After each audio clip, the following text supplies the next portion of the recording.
All right. Hello, everyone. I'm seeing some familiar faces and some new faces. If you do not know me, my name is Emily Wanis, and I'm the Engagement Director for Algalita Marine Research and Education. We're an organization that has a 31-year history where we've been researching ocean plastics. We've engaged students worldwide to help them see themselves as a part of the change. We provide resources to educators to teach about plastic pollution and different ways that they can connect it to issues like conservation and climate change. And so today we are here as part of our program Wayfinder Society for Environmental Education, which is our online platform that provides free resources to teachers and educators to teach about this subject. And a part of our resources that we provide is monthly events where our community can come together, where we record it, and we're able to share it out with the community to talk about a given subject. And today we're here for the College Perspectives, Inspiring Change Through the Arts event, and it is Wednesday, April 23rd for those watching the recording. And so this event is the last event of a three-part series that we've hosted this spring. The series has focused on highlighting for each event 3 students globally or recent graduates who are addressing the issue of plastic pollution in their community in different ways. And so our first event back in February, we had Researching Plastics Through Science and Sociology, where we heard from students who are in their undergraduate or master's programs conducting research on microplastics, conducting research or even interviews, understanding how certain communities might be disproportionately affected by this issue. And then in March, we had Tackling Plastics Through Community Organizing, which really focused on this idea of how education and bringing the community together can play a vital role in furthering this movement and increasing the engagement in the solutions that we wish to see. And then lastly, today is ending on the highest note, and I am so excited, is Inspiring Change Through the Arts. And so through this conversation that I'm about to introduce, our 3 highlighted students and recent graduates, they're going to be telling us about all the different ways that they have leveraged different types and forms of art to strengthen this movement, to help get this message out for our planet and for the people. And I am really excited because I think so often when we're talking about plastic pollution, climate change, and these really lofty, big environmental issues, we always focus on the science and the organizing aspect, which is really important because that is the backbone of this work. But just as important is bringing in the arts, is bringing in this new perspective to imagine what could be. And the arts is such a vital part of this conversation that we needed to include it in this series, and it only made sense to end with it. And so I'm really grateful for those who are joining us today, again, whether it's live or in the future recording. And so with that, a few community guidelines, just so we're all on the same page before we begin this interview with the 3 individuals. Encourage you, if you want to have your video on, we welcome you to. It feels more like a community, but if you need to have your video off for connectivity or comfortability, you are more than welcome to do so. And please mute yourself when you're not speaking. And just note that this session is being recorded. And I need to make sure that it actually is, because it is. There we go. It is. There's been far too many times where I have, oh my goodness. Of course, there's always these issues. Let's go back, my friends. All right. And feel free to use the chat. This is an opportunity where during the meat of this conversation, I'll be asking questions, but I invite you to add in questions in the chat or hold on to your questions for the end, where we're going to open up opportunities for the audience to be able to ask questions. And so however you feel right to interact in the chat, we encourage you to do so. And for starters, we would love if you introduced yourself with your name, your school, or where you're coming from, and what interested you most about today's event. This allows us to get to know you a bit more, to get to know who is coming, and really who our community is, because there's only so many times that we're able to get the chance to connect and meet, like I had said, face to face. And without further ado, I am going to only briefly introduce our panelists today, and then I'm going to unshare my screen and ask them to introduce themselves further, because they will do themselves justice far better than what I can.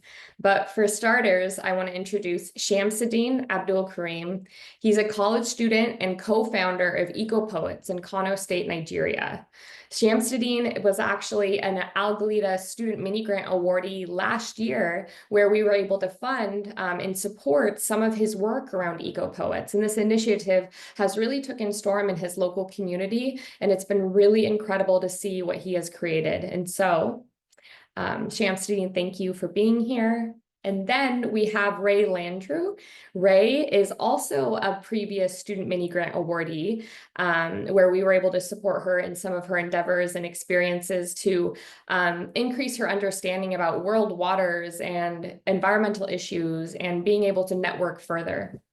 And Rae is a recent master's student. She is teaching, or she works at the Climate Education Facilitator with Youth Climate Lab. And so there's going to be a lot of overlap with her past experience and what she does today, which I'm excited to hear more about.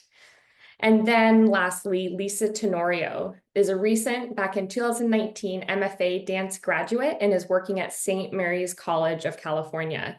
And so these three individuals have such insightful experience and wisdom in all their different areas of art and mediums that they like to express themselves in. And so I'm so excited to have the three of them here. And with that, I'm going to stop sharing my screen. And I'm going to ask the first question to Lisa. Can you introduce yourself and share a little bit more about your experience using art to inspire change and really what brought you to practicing your art form to begin with? Sure. Thank you. Thank you for the introduction, and thank you for inviting me to be here. So I'm from the island of Guam. Guam is the largest of the Mariana Islands in the Pacific Ocean. It's far closer to, it's a US territory, though it's far closer to Asia, so close to, I should say close to, it's not really that close, like a 3.5 hour flight from either Japan or the Philippines. So this is where I was raised, and at a very young age, dance became a part of my life. So fast forward, I came to the US, I went to school, did an undergrad, and then more recently, leading up to, honestly, I can remember almost the exact moment leading up to the 2016 presidential election. I was in a dance class, and it just struck me that the world needs art. The world needs art, and I just felt all hands on deck. So I felt inspired to seek out a way to just study and learn how to make art. And for me specifically, that's in the world of dance. So I became connected to St. Mary's College, which is in Moraga, California. It's in the Bay Area, which is where I was living at the time. The college has a specific interest in, or the program, the St. Mary's MFA in dance program has a particular interest in social justice, among other things, and somatic movement. So for those who are not familiar, somatic movement is really, it's conscious movement. It's focused more on an internal experience for the practitioner versus an external experience. And it's done in many different ways. And for me, the somatic movement really, because it's guided by breath and curiosity and non-judgment and compassion, it really helped guide me during my process there at the school. Wow, thank you so much for sharing not only the role that it plays in self-expression, but essentially to ground ourselves and to really come back into the body. So I love that you shared that way. And then Shamsuddin, I would love to open the floor to you to share more about yourself and how you first got connected to your art form to begin with and what that art form is. Thank you so much, Emily, for such an unparalleled opportunity. My name is Shamsuddin Abdulkarim, as rightfully introduced by Emily, and I was one of the winners of the, or rather grantees of the Wayfinder Society's Student Mini-Grant last year. I came into the world of art at a very young age, because growing up in a community where the devastating effects and impacts of climate change were heard loud and clear, I was an inquisitive child back then. I used to ask questions about nature, questions about the community being, questions about how people do about with their own day-to-day activities. So then I was able to ask myself, why is it that traditional science, because in the primary school that I went to back then, most of the times we witness climate activists coming to our schools, bombarding us with boring lectures and presentations about climate change and how the world is about to end very soon. So yet, none of us felt inspired to do something to change this narrative. I asked myself, why? So then I made my research and I found out that traditional science tends to fail woefully in conveying message to youth, to the Gen Zs. So then I said, okay, I have talent in poetry because, like I told you, I was an inquisitive child, and I was very, very, very, very, very good in poetry. Not the professional way per se, but it gave me a platform to express myself. I would write poems and letters about the things that bothered me back then, because I was the silent type. So for someone that has such a background, I said, okay, let me use my own personal weapon, which is poetry, to try and change this narrative, to try and convey climate message in a relatable way, to try and convince people and inspire them that, look, this thing is real and we need to do something about it. So that was how I embarked on the journey to use my talent in poetry and spoken words to create awareness about climate change in Kano State, Nigeria. Be mindful that my state, Kano State, happens to be the second largest, the most populous state in the entirety of Nigeria, with a population of over 20 million people. And to my own surprise, only 5% of these people are aware of what climate change is. So there's much work to be done. And I decided to digress from the traditional science by adopting poetry and spoken words and creating awareness about climate change. In brief, this is what the Eco Poet is all about and how I came into using arts as a tool to create awareness about climate change. Wow. Thank you so much for sharing that and more about your background as well and how you were initially, brought into the science space and seeing the role of that and then feeling like there were still limitations to it and then expanding from that. Thank you for sharing that perspective. And then Rae, lastly, share more about yourself and share how you have leveraged art in your ways of addressing climate, addressing plastics and other issues. Yeah, so I'm Rae. It's nice to meet everyone. I'm located on the unceded, unsurrendered traditional Algonquin Anishinaabe land, which is also known as Ottawa, Ontario, Canada. And how I got into art, I was always a crafty kid, always had my hands in something, whether it was coloring or painting or sculpting, you name it, I loved to do it. But growing up, I saw science and art as these separate things. Like science has its own place, art has its own place. The two don't really mix. And it wasn't until I started my master's, which was in physical geography, and I studied contaminant migration in the Western Arctic. So very sciencey, very hands in the mud, doing all of this field work. And I went to a conference to listen to other people working in permafrost and working in water talk about their work. And I sat in the audience and I went, wow, does everybody kind of suck at communicating what they're doing? So you would sit there and they just use these giant words and the diagrams don't make sense and the font is so small on the slides that nothing is really working, and I'm a scientist. I should know how everything is working. I should be able to understand these things. And that's what really got me into science communication, because scientists, we kind of end up being pigeonholed, or we're super niche, and we're working in this field, and a lot of the time we forget in ways to communicate the work that we're doing with others.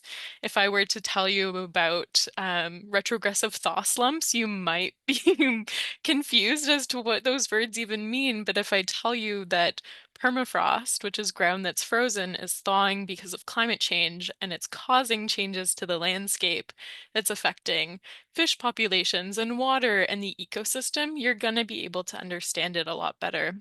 And if I can show you that in pictures and in art and diagrams, you're going to be able to understand and connect with those things so much more. And so it was actually by chance, random chance, that art and science really came together, and I've been super lucky as to grow my art practice and doing a lot of science illustrations, a lot of graphic interpretation for meetings and scientific work as well. And really, my role these days is making the science information that I'm really good at understanding a lot more communicative with other people through art. And a lot of that is drawing, and some of it is working with like cross stitch. So these are some fish that I made, and a lot of like coloring and activity books.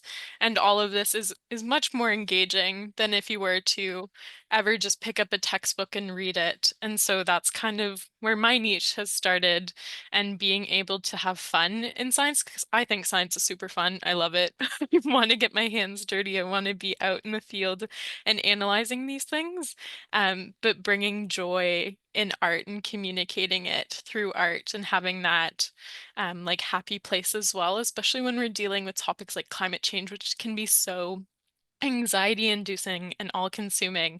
Having that spark of joy and hope, I think, has really helped to make my art practice flourish. Wow. Yeah. And thank you for sharing some of those bits of the way that you express yourself, the way that you're connecting to the natural world. And I love so much too that we could be saying that this art form is communicating these really complex ideas and bringing it back to the community that you're speaking to, and honestly allowing this research in science to be far more inclusive. And I think that's why I personally feel so connected to art as a way to express and learn more about these environmental issues, because it is the most inclusive form. Lisa was talking about the somatic experience within our body. Like, these are all different ways that we are able to connect within ourselves and others. And so for the three of you to touch on that and share more about your background, it was really powerful. And something that I am curious too for the three of you, and Lisa, this question will be first to you. How do your identities or backgrounds shape the way you approach environmental issues in art? Or how have you seen them, as a way to communicate to the rest of the world more about your culture? What does that look like? And especially for you, Lisa, through dance. Sure, yeah.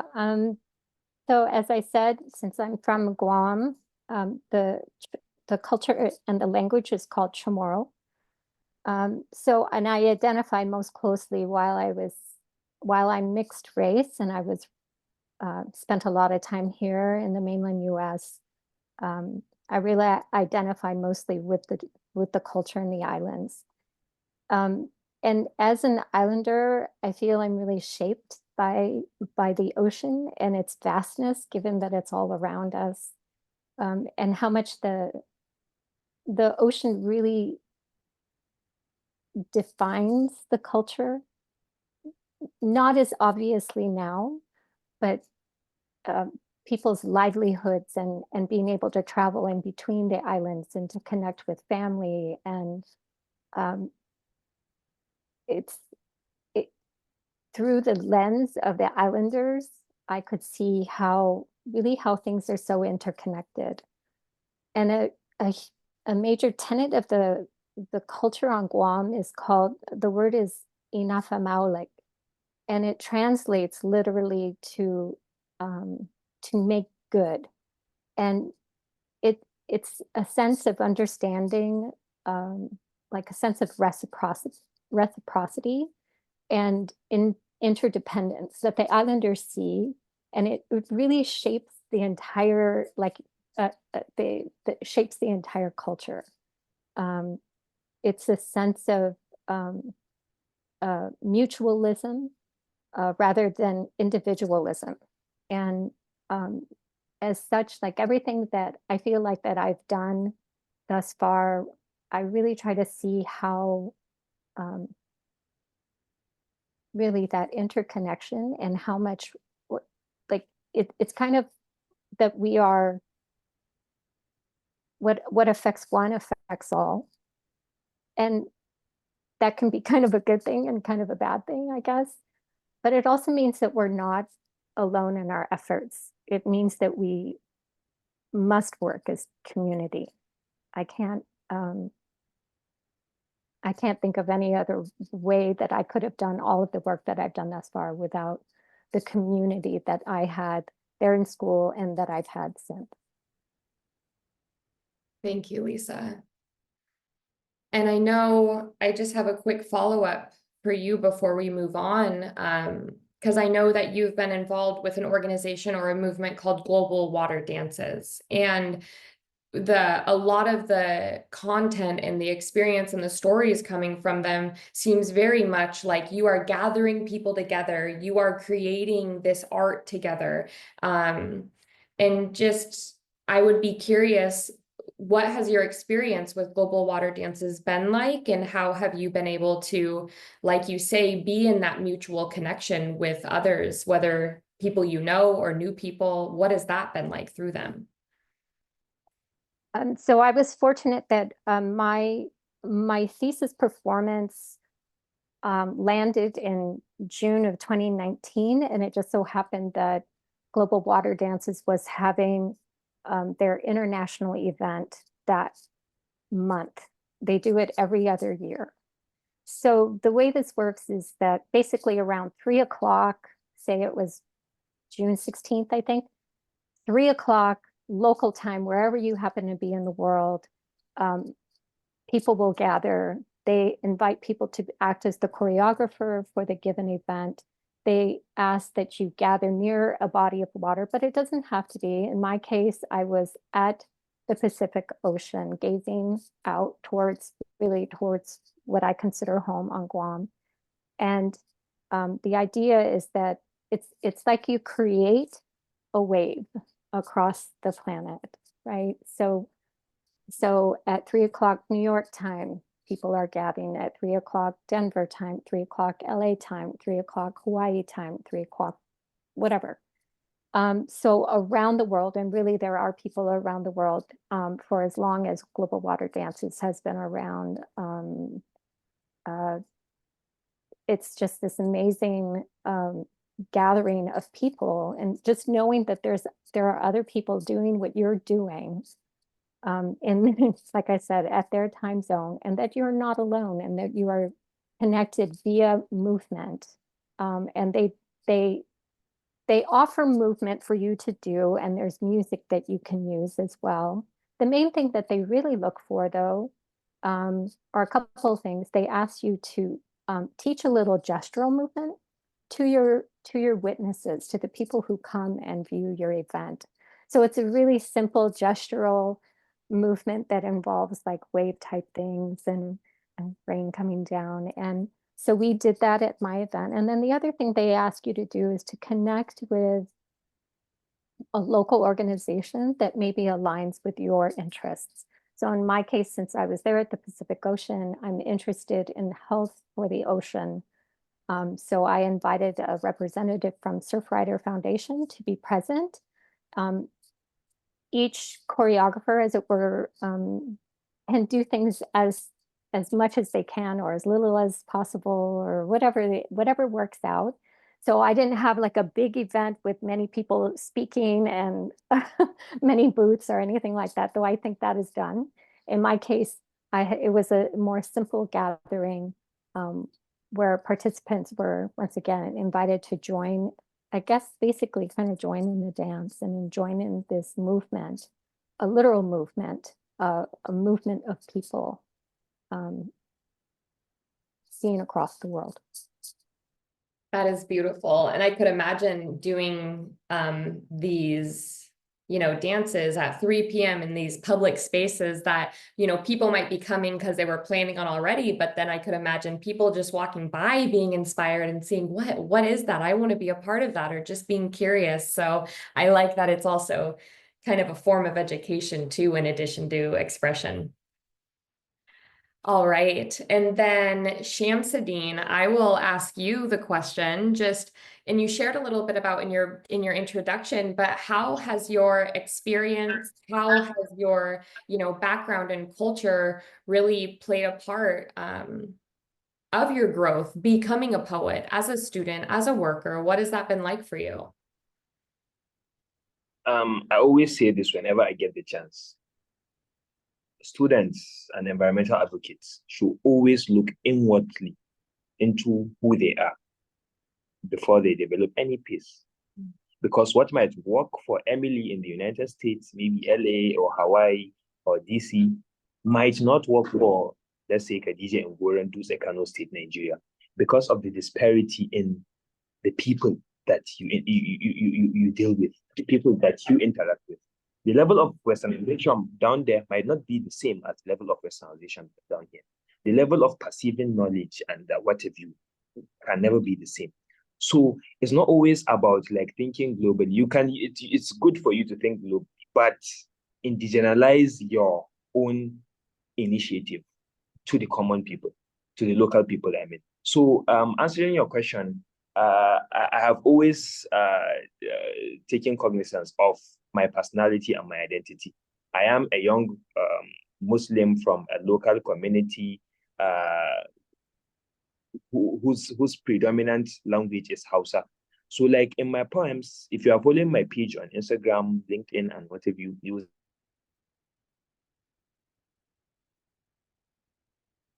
Shamsuddin, you might be frozen.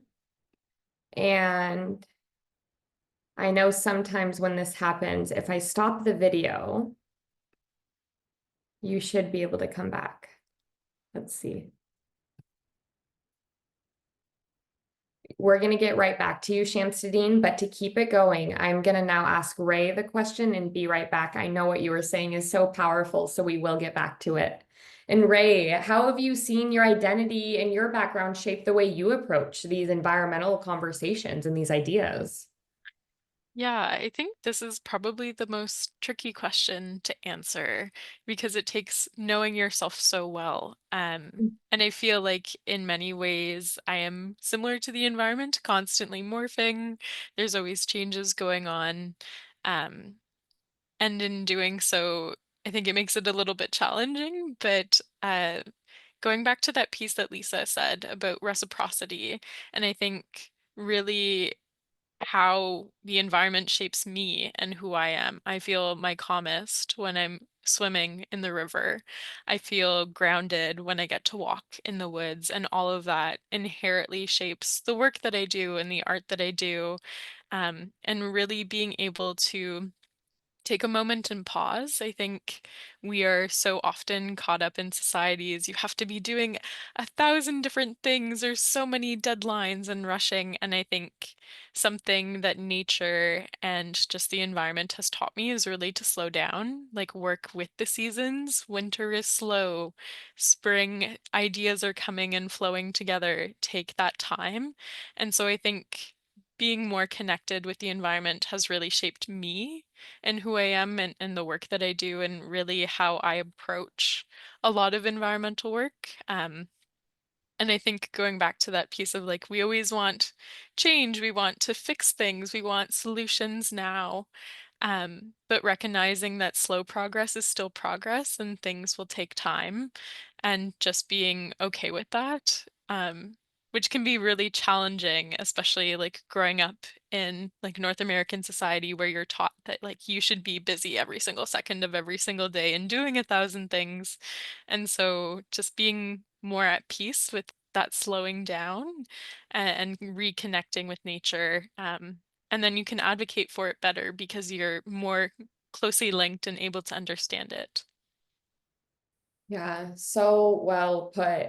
And I think also not only, growing up in North America, but it's also just this global switch that we're seeing of this lack of connection to self, of lack of knowing self. And I personally really resonated with especially what you said about that, and that the constant grind culture here. And I think art is resistance, like that all of these different forms of art, it's the resistance to that grind culture, which is so important. And so I do know Shamsuddin is still not with us. I am sure he will be back on soon, and I'll be on the lookout. But with that being said, I'm going to move on to the next question. And Lisa, again, you can do the honors of responding first. How do you see art shaping conversations around climate change and sustainabilities in ways that science or data alone cannot? I really appreciate this question. Thank you for bringing that in. I do believe that art taps into a different part of our beings especially in the somatic world. Rather than saying mind body, we like to say body mind, and it's like one word. We put body first. So, kind of highlighting that idea that it's really, I feel art tapping into our senses, really our beginnings, our origins as a baby, like what it's like as a child moving through space, really being guided by sight and sound and movement and color and feeling, and that curiosity bit that babies have. That's in part what drives our development as babies, is curiosity. And so I think all of those things really feed into how art is able to really reach us on a different level. I think this is something like our more primal self. We're connecting to feeling, and therefore also empathy and compassion. And for myself, I truly believe in the power of art to transcend boundaries and dualities and differences and anything that we think might be a boundary. And my interest is really in part to reveal all of these, as I mentioned earlier, that all of the intricacies, or the intricate connections that we have, regardless of where we are on the planet, and our backgrounds, of whatever language we speak, and whatever our interests are. Beautiful. Yeah, it's like a universal language, especially something as innate, and like you had used the word previously, primal. That's beautiful as dance. And Shamsuddin, you are back with us. We're on to the next question, but I do want to create that space back for you to be able to finish your how you were responding to the last question if you wanted to.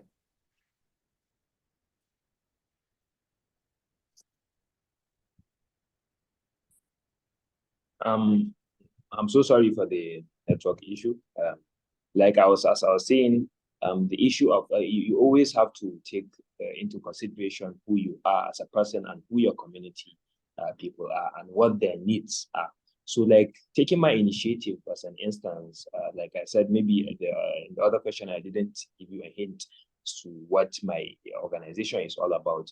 I am the founder of Eco Poets, and Eco Poets is one of the few environmental initiatives in Kano State, Nigeria, that leverages art, particularly poetry and spoken words, in creating awareness about climate change. So how do we take into consideration the views of our local people? The people of Kano State are mostly Hausa people, not even mostly, it is predominated, it's a predominated Hausa community. So they speak the local Hausa language. So in all our poems, we try to see that we use the indigenous language in order to convey our message. After all, the aim is not to attract international audience, it's to make sure that the message that you are trying to convey is heard loud and clear. It is made as accessible and relatable as possible. So that is the first point that each and every community advocate should take into consideration. So we use the local house of language. That is the first way that we recognize the identity that I have as a local house of person. So secondly, we did our need assessment and found out that most of our target audience are in school, private schools and public schools. So we, in order to narrow down that gap and to reach out to them directly, and at the same time, I forgot to mention, there are some of our target audience that are not online on social media. Some do not even have phones. So we reach out to them directly in their schools. Some of these schools, you see us posting the videos on our social media pages. The environment is so not good, not so good to see. So we reach out to them, no matter how local they are, no matter how much downtrodden they are. So like we try to reach out to them directly, which is one of the ways that we recognize who we are and our identity as the people of Kano State. So the third thing, and I think it should be my last point, is we are trying to upscale our program by saying that, okay, which medium of communication is the mostly used in Kano State, Nigeria? And we found out that it is the radio stations, because most local people, like I said earlier, have no access to phones and what have you. So their main source of information and communication is radio stations. So by leveraging on that, we are trying to be local and to recognize our identity in our environmental efforts. And I urge and indulge each and every environmental activist to look at this community first before coming up with an initiative that is meant to serve them. So well put, Shamsuddin, and really focusing, especially in this, super interconnected global world we live in because of social media and the internet, really bringing it back to place and realizing that in turn is going to create a more place-based or, reach place-based solutions in a way that maybe trying to make it as global as possible could not, and really increases inclusivity, which is powerful. Thank you for that. And again, I'm so glad you're back with us. And Rae, I open the floor to you and I ask you, how do you see art shaping conversations around climate change and sustainabilities in ways that science or data alone cannot, whether that be in your personal life or in your job? I think when we bring in scientific terminology and we show people numbers, it gets really intimidating really fast. Somebody is hearing, what is 1.5 degrees Celsius? I don't even use Celsius. What is that in Fahrenheit? You have all of these preconceived notions that the science that people are talking about and the data that they're trying to present to you is something that you can't understand.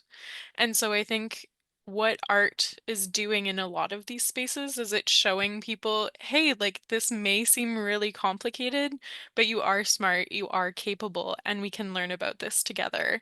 And it's really bringing down that intimidation factor and allowing people to be curious and to try and learn more and really participate in these broader discussions, because we need everybody to buy into sustainability. We need every single person doing their bit.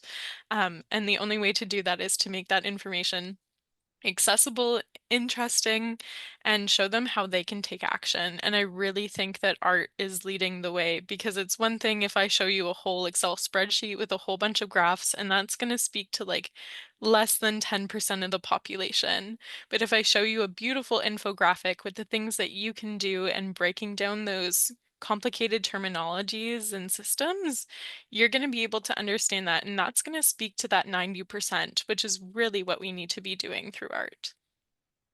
100%. And so well said. Thank you. And then just for the sake of time, I do have just a couple more questions to hear a little bit more about each of your stories. And now that we know more about kind of what the past has looked like when you exploring these different mediums, I'm curious, and Lisa, for you first, how do you envision your work evolving in the coming years around dance, around expression and community?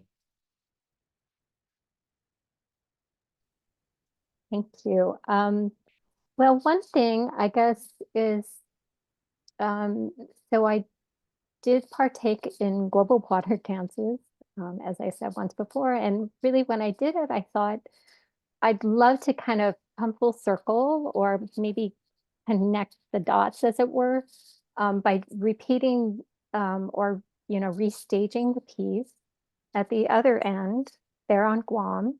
It is coming up in June, this next global event. Unfortunately, I won't be there at that time, but that's coming. It's coming down the pipe at some point. Um, so that's one thing. And then the other thing is, uh, you know, uh, everyone has kind of talked about like really starting with where you are. And so with that in mind, I'm really interested in uplifting other voices, other Pacific Islander artists. Um, when I look at, if we look at the population of what is often now referred to as Oceania, so the island nations throughout the Pacific Ocean, we really have the smallest impact on the world via pollution and carbon emissions, that kind of thing. And yet these island nations are the first really to see the impact of rising waters and ocean levels really in their daily lives and in their livelihoods, really in their actual physical home. I mean, there are some islands that are getting ready to there's one group of islands that's actually digitizing their island. They're taking pictures of everything. They're documenting everything because they're assuming that the islands will no longer exist. The Marshall Islands, which are, once again, right in the middle of the Pacific Ocean, they are also experiencing the effects of the rising waters. There's unfortunately also they have a double concerned or additional concern in that the U.S. government conducted so many nuclear tests there through, I want to say it was 1946 through 1958. 67 of them, nuclear tests. And then they took a bunch of nuclear waste and they put it in the ground and they covered it with concrete. And now that mound is feeling the effects that, like, here comes the water. So what's going to happen to all of that? And already the contamination that's been experienced by that's already in the ocean, that has been experienced by these islanders. There's just a ridiculous amount of cancer that's been seen in the island populations. So with that, I really want to uplift, some of the artists that are from these areas. I'll name a few. Kathy Jetnell-Pitchner is from the Marshalls. Craig Santos Perez is a poet from Guam. He recently received the National Prize for Poetry. Julian Uggan is a writer, and he's also a environmental lawyer. So, these people are kind of paving the way for other islander artists and activists.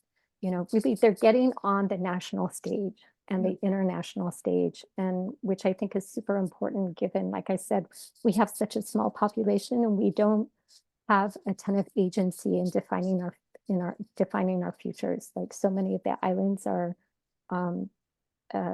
under still under colonial rule, and so that's I do hope in time to be able to, I've met some of these people and I'd love to find ways of collaborating and supporting their work, and hopefully once again finding that concept of inafamalik in our work, and being able to, the reciprocity, the sense of community, the sense of making things right, and finding harmony within our communities and in the greater global community. What a beautiful future that you have envisioned in the project and how you want to evolve it. And, you know, even touching on the power dynamics of countries like the United States with a history of colonization and knowing that these impacts are disproportionately affecting folks in Guam and other island communities and many other countries. And so thank you for uplifting that, lifting those artists as well. And I would invite you, if you would be able to, as I'm asking the question to the other panelists, if you could actually include the names of the artists in the chat, because I know for myself, I would love to be able to see them and highlight them as well. So thank you, Lisa. And then Shamsuddin, how do you envision your work with eco-poets and as a student and, you know, soon to graduate? How do you see all that work evolving in the coming years? The Eco Poets is a very ambitious project. We may have started on a small scale, but I'm very sure we're going to be heard all over Nigeria because the impact that we are having in the local community is tremendous. People all over are talking about the impressive dimension that we have taken in addressing one of the pressing societal issues in my community. So, like regarding the long-term goals of Eco Poets, we want to build a community of poets in such a way that the message doesn't necessarily have to come from us, the Eco Poets. It will come from any poet. It's not about us taking the credit or us selling ourselves out. No, it's about the impact in the long run. So this brings us to the Green Pen Eco Poetry Workshop, which we recently conducted it in on January 12th specifically. We gathered almost 50 young poets in Kano State to explore them to the world of eco poetry, to teach them how they can leverage their poetic skills and seeing that they advocate for the already proven medium of poetry in creating awareness about climate change. So this is one of the steps that we are taking in order to make our initiative an everlasting one. Secondly, we are working on an anthology, a collection of poems. We want to leave an everlasting impact in the minds of our students, of the students that we reach out to. Maybe in a few years' time, we will not be there to go to their schools. We may not have the opportunity to reach out to them directly, but with our books, with our anthology, we'll be able to have an everlasting impact on them because we are going to make sure that that anthology, and we will liaise with the Kano State Ministry of Education to make sure that that anthology is included in the curriculum of junior and senior secondary schools across Kano State and in the long run across Nigeria. So these are the creative dimensions that we aim to take at Eco Poets and seeing that our impact is everlasting. And another thing, we want to make sure that in all the schools that we go to, we see that we follow up and seeing that those schools establish an eco poetry club by the literature students. And this, by doing this, we are going to make sure that the measurement of our success is made very, very easy. And seeing that if these clubs are to be established, they are going to, like in the school context, they are going to advocate for environmental action and climate action, particularly across plastic pollution, marine conservation, and whatever. So these are some of the tiny steps that we aim to take in order to make our initiative to upscale it in a large scale. So thank you. Yeah, I love to hear all those different ways that you're strategizing on how to make the most impact, but also being thoughtful and protecting your own, your own energy and your own capabilities as well. And so I'm really excited to see how that evolves over the years, Shamsuddin. Thank you. And Rae, how do you envision your work with art and incorporating that into your day-to-day life? How do you see that evolving in the coming years? Yeah, I've been super fortunate right now to be invited to a lot of conferences and community gatherings to do graphic interpretation. So I was up in the Western Arctic in February to do some graphic interpretation for a workshop on permafrost. With the Inuvialuit Regional Corporation, some collaborators from my master's. And so I see that as definitely a field that's continuing on doing that artwork, but also recognizing that art has really changed my overall health and well-being. It's been such a good space for me to make sure that I'm doing okay. But a lot of the art that I'm doing happens to be at home or outside and all by myself, and recognizing the benefits that it's given to me. A lot of the work that I'm setting up for in the future is actually to have community art making practices. So developing a community of care and art in the park series, where youth can come together and people really of all ages can come together and do some crafts and talk about climate and eco emotions and eco anxiety, eco grief, and really express that and have that space to say, I'm not doing okay because the planet is suffering. What can I do to make myself feel better and also be inspired to take action? What can I do? And so I think really building that community of care is something that's going to take some time. It's in the planning phases right now and securing some funding in order to run a pilot project this summer, but really making sure that the art that I'm doing is not just beneficial for me and my own well-being, but recognizing that that's a broader need in my community as well, and really making sure that there's space for that and space for people to connect and feel those feelings and also feel empowered to take action. Yeah, creating community of care. That is such a beautiful vision. And I'm really excited to see as well how that evolves in your own life and all the different ways that it's going to be impacting those who I know it will serve so well. I want to be thoughtful of time. I was so into these conversations, and it is 4:54. I do want to end on one more question. I do want to invite, if there's any audience members who do have any questions, to put it into the chat, and hopefully we can get to it at the end.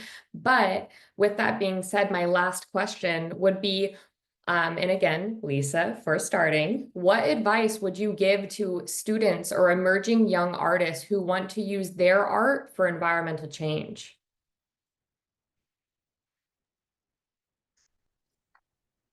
I guess my first thought would be to just begin where you are, to start small.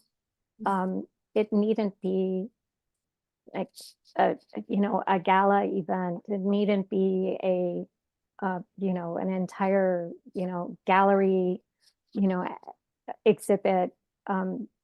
Really, I think starting small and starting where you are, kind of like that, brighten the corner where you are. I had a book years ago called Brighten the Corner Where You Are. And I think that often that, if we all did that, if we all had a little light and that's all we had, but everyone, turned on their little light, we wouldn't be in the darkness. So I think starting small and starting where you are, that would be my suggestion. Wonderful. That brought such a big smile to my face, because it is something that we can visualize, and it's physically, speaking of light, but it's metaphorically, what is this impact I can make? And I think we always compare ourselves to how big, how global, how much we can do something. And with social media, it's really easy to really have that comparison. But that reminder of coming back to place, coming back to self and community, I think is one that we all need to hear right now. And Shamsuddin, if you're able to answer this, what advice would you give to students or emerging artists who want to use their art for environmental change? I think it will be what I already said in my previous question, like in my previous response. You should know your community first. At the end of the day, it's between you and your community. It's between you and your local people. It's between you having impact on your local community. And you cannot do that until and unless you study the community in which you live in. I gave you an instance with the Eco Poets Initiative. We were able to realize and appreciate the fact that, okay, most of our people are local. Most of our people speak the indigenous Hausa language. Okay, so let's not go about speaking English all over, bombarding them with the language that they are not appreciate that much. We therefore use the local language. Another thing is that we were able to adopt, I forgot to mention this earlier, we were able to adopt a bit of a religious perspective, because down here, it's predominated by Muslims. There was a particular outreach that we went to, I think last year, and the person that we reached out to, he was an elderly person, and he happened to be an imam in a local mosque. And we were trying to advocate to the local students about environmentalism and how they and the possible ways that they can go about in saving the planet and what have you. And he asked us, this thing, does it have a religious ground? Like this, so you need to know the community in which you operate. So I told him, okay, you are a Muslim and you pray 5 times daily. Before you pray, you have to perform ablution. So these trees that we are going to plant, the least you can do is, if you're about to perform ablution, just perform ablution right next to them, so that the water that you use in performing your ablution will be utilized to nurture them. So that way we have creatively empowered him and inspired him to conserve water and at the same time nurture the trees that we have planted. So you need to think outside the box and look at your community and see the impact that you can have on them in the long run. Wow, you met that one man where he was, and it's what he needed to hear. And I think that is so culturally relevant. All the things that you mentioned around speaking the local language and staying true to that and honoring that art form and that form of communication that is true to your local area. And Shamsuddin, I'm always just amazed with the bits of wisdom that you share with us. So thank you for sharing that this evening. And then Rae, what is a piece of advice you would want to share the youth listening in today? Yeah, I'd say don't count yourself out. I think it's really easy to hear the word artist and be really intimidated by it. Of like, oh, I'm not good enough to call myself an artist. I'm not a professional, all of these things. Um, but like we can all make art. We can all do these beautiful things and be creative. And so not counting yourself out and really kind of recognizing your own strength and your own abilities and being confident in that of like, maybe I'm not at a stage where I can call myself an artist, but I can make something with my hands and feel good about it and want to share it with people. And even if that's just one person, that's going to be able to make a difference. And so really counting that, don't count yourself out at all. Don't count yourself out. I need to be putting that on my mirror. Thank you, Rae. And Murungi from Uganda is in the chat and asked, how can a young environmental activist address the negative responses from people? I know we're closing in on time, but that is such an important question. And I'm wondering if any of the panelists or anyone here on the call today has any advice to that question. I think it's really easy to hear somebody's negative response and take it super personally. But in a lot of these scenarios, people are afraid. The reason that they don't want to deal with climate change is because it's this big, bad unknown. It is scary. And so being able to hear where somebody's coming from and recognize and honor those emotions and feelings and say, like, I'm also afraid of this. I know it is a big, daunting, kind of looming doom and gloom over top of us. But this is what we can do, and we can have power in these ways. And you're not going to be able to change everybody's mind, but just making space for that negativity, honoring it, and then leaving off on a more positive note and saying, this is what we can do, and really showing people that they aren't helpless in a lot of these ways, I think is a really good way to kind of navigate those challenging discussions with people. I love that. Yeah, ending it on a high note. You know, there's so many different ways that we're connecting to the environment, and no matter the background, sometimes I also think people get angry just with semantics and with the politics of it all. And so coming back to like the physical space that we're in, the environment that serves us, this planet that serves us, I have always found that not only hopeful for myself, but with coming from a family that is very different than me, I'm always coming back to the physical place that they feel connected to just as much as me. I love that response. And I also want to highlight Shamsuddin actually shared the Eco Poets Instagram in the chat. And so for anyone that isn't following, it is a really fun profile to follow and to learn from them. And then Lisa shared, it looks like this is this one of the artists that you had referenced earlier, or is this your work, Lisa? I put in the chat 3 of the artists that I mentioned, and then the last thing I put in is a website called Imagine 5, and it's all positive environmental news. It's like, I mean, if you want to just have like, you know, and I feel like it's not, you know, not burying the head in the sand, but it's just, you know, here and they come at it from different places. There's some art in there. The one poet that I mentioned, I believe one of her video poems is on there. Just to hear the good news, because it's just like anything else. Like we hear so much negative news just in the world in general. I think if you seek it out, I think if you seek out positive news, you will find it. And so I do feel that as artists, that's a little bit of our job. I mean, once again, not head in the sand, not ignoring problems, but I do think being able to offer this, as Rae was saying, like that spark of hope, and that we're not alone. I think this is so important, and Rae, you referenced that as well. So anyway, I like to look at Imagine 5 every once in a while and get some good news. I am so glad that you shared that. I am bookmarking it. I'm going to be looking at that. Just before the event started, Rae and I were talking about how we can't even look at the news right now and we want to feel connected somehow. And so I know that that is something that I'm going to be relying on in the coming months and weeks. And then lastly, if people have to go, I fully understand. Thank you for being here. However, Shamsuddin, if you wanted to end on sharing just that 1-minute video clip, that would be an amazing way to end from, you know, highlighting one of your poetry projects. And I believe that you should have access to share. I'm making you a co-host. Yay.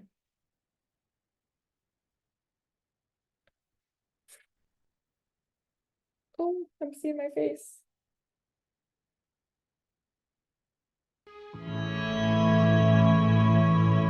The chameleon, looking so innocent at first sight, like the flowing water in a sleeping ocean.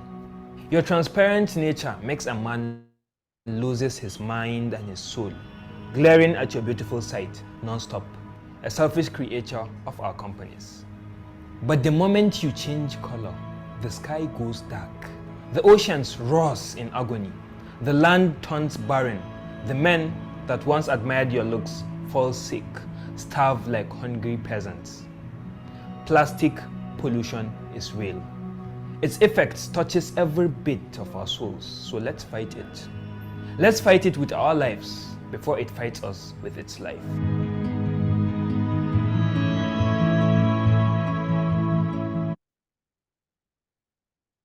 Thank you so much for ending on that. And with that, I am going to say thank you to everyone who joined us, to the panelists who shared your insight, and thankful to everyone watching this in the future with the recording. Thank you all so much and have a great evening, day, morning, wherever you are. See ya. Thank you. Take care. Bye, y'all.